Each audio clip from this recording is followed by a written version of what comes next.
Popcorn for Kids First, and today I have the pleasure of speaking to you from the premiere of the Netflix movie Leo.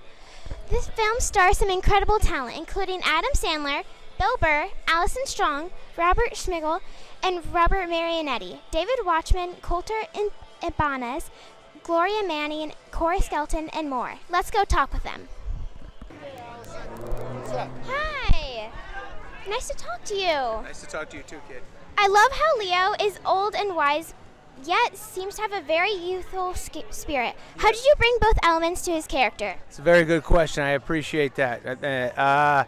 Well, the old thing I have down because I'm a little older, and the youthful spirit I have down because I like those days when I was young. That was the best. How old are you? I am 11. 11. You look fantastic. When I was 11, I was very happy. You're very happy, I hope, right? Yes. It's a good time of life. I hope. You're just like all the kids in this movie, the fifth graders. Yeah. Sixth grade. You're six. Yeah. Gotcha. Yes. Go ahead. What else do you think?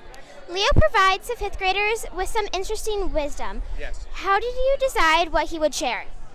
Well, we just wanted to say things that we thought that fifth and sixth and fourth and kids in elementary school would relate to, subjects they talk about, and stuff that Leo could get involved with and try to make kids feel more comfortable about life. You definitely aced that part. Thanks. What do you hope audience will take away from Leo? Fun. We want you to laugh, have a great time, hang out together, be with your friends, be with your parents, your grandparents, whoever you want to be with, and just sit, relax, and have a nice time. Thank you for talking with me, Mr. Sandler. You're excellent, buddy. Yeah. Thank you. Hi. Hi. Did you want some more questions? Yeah. Okay. What character would you want to be in the film if you could choose? I like the drone. The drone's always there, just hanging around. He pulls stuff out of his body like magic. I think the drone's a pretty cool character.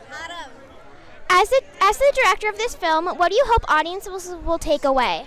The whole family can watch the film, from little kids who aren't even in fifth grade yet to with your grandparents, and that you can all have a good time watching the film together. Yes, definitely. Thank you for talking with me again. You're welcome. Thank Have you. a good day. Thank You too you. now. Bye-bye. Which fifth grader in the film do you relate with the most? Ooh, I might have to say Eli, because I was kind of an anxious kid myself. I didn't really have helicopter parents, but it was close. But I think maybe Eli. A little nervous, anxious, yeah. How did being both an actor and a director in the film help you with your job? How did being a what actor? An actor and a director. Oh. Well, it helps with the job because animators really are actors. They're just making other things act in the computer. So acting is really important, and just my advice to anybody who wants to become a director is to learn every aspect of animation of the process, because then you get a picture of the whole picture and you learn all the steps and all it takes, and that's really, you got to just have perseverance. Yes, totally. Last question. Leo is the class pet in this film. Did you have a class pet when you were in school? And if not, what kind of pet did you want to have? I never had a class pet. I have 3 dogs now, and we used to have cats, and my kids have had fish and other things. I had turtles when I was younger. I did have chickens also when I was younger, yeah. There's an interesting story. We had a science fair, and somebody had done chicks. It's like how eggs, chicks come from eggs.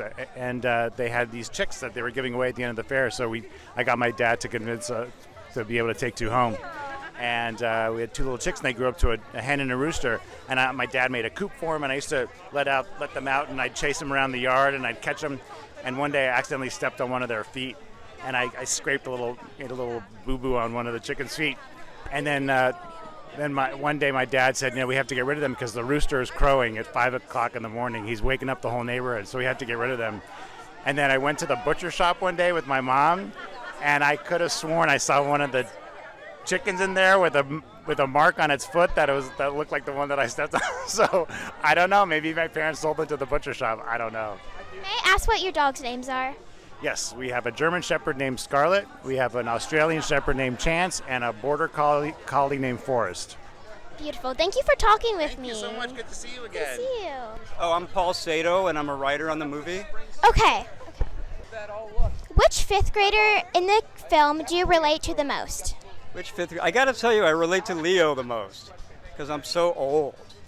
you know? So that's the character I really relate to the most. I'm so old, I don't even remember what I was like in 5th grade. You know, when we were working on it, I was watching, like, you guys to see what you guys were up to, you know what I mean? It's a different world, too. How did being... Sorry. Leo is a class pet in the film. Did you have a class pet when you were in school? If not, what kind of pet did you want to have? I always wanted a dog, and we never had one.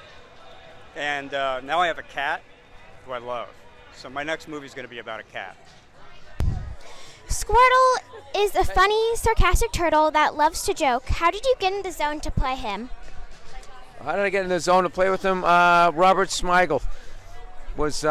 We were doing it on Zoom. Been working on this for a while, so I think it was towards the end of COVID. I can't really remember, but Robert Smigel and some of the other producers. But Smigel just sort of made fun of me the whole time, so it was fun. That must have been really fun to hang out with him. As the voice of Squirtle, what do you like the most about him? I think he's a good friend, but he also has a lot of flaws, like most people do. So I feel like, sometimes he has good intentions, but he doesn't really express himself the way he should, which I can relate to. In the movie, what's a joke that Squirtle said that made you laugh? I don't know, we recorded it a long time ago, but I will say I thought it was funny when he turned into the action hero. I had a lot of fun towards the end when he was going to go save Leo. I definitely thought that scene was fun. Thank you for talking with me. Yeah. I love your character. I love when your character holds the Cheetos for her students and ends up eating them. If you were a teacher, what food would you hold for your students? Gummy bears. Gummy bears 100%. I would hold gummy bears for my students or sour gummy worms. Both are delicious. Your character is the 5th grade definition of a perfect teacher. Did your work as a composer help you achieve the perfect sing-songy teacher voice? Oh my goodness.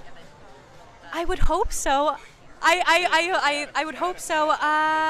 Did my work as a composer help? I've been singing on Broadway since I was young. That's super cool. And I started singing when I was about 7 or 8 years old. So I brought a lot of that into this, but I've also been a teaching artist as well for kids from 18 to younger. So I brought all of that experience into this character, and I hope that it shows on screen and that people enjoy it.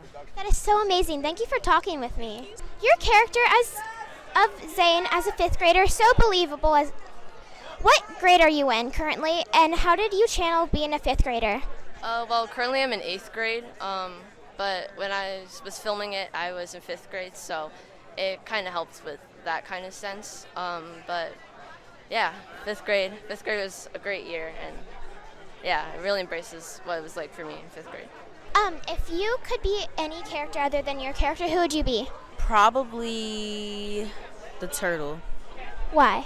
Because at the beginning of the movie, it showed that he wasn't really liking the fact that he wasn't really getting picked over his friend. But then at the end, when he realized that he did the wrong mistake, it showed that he really cared for his friend, because he did this whole journey where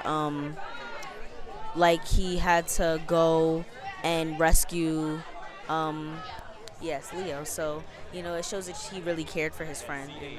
Thanks to all the talent at today's premiere of the Netflix movie Leo. Leo releases exclusively on Netflix on November 21st, 2023.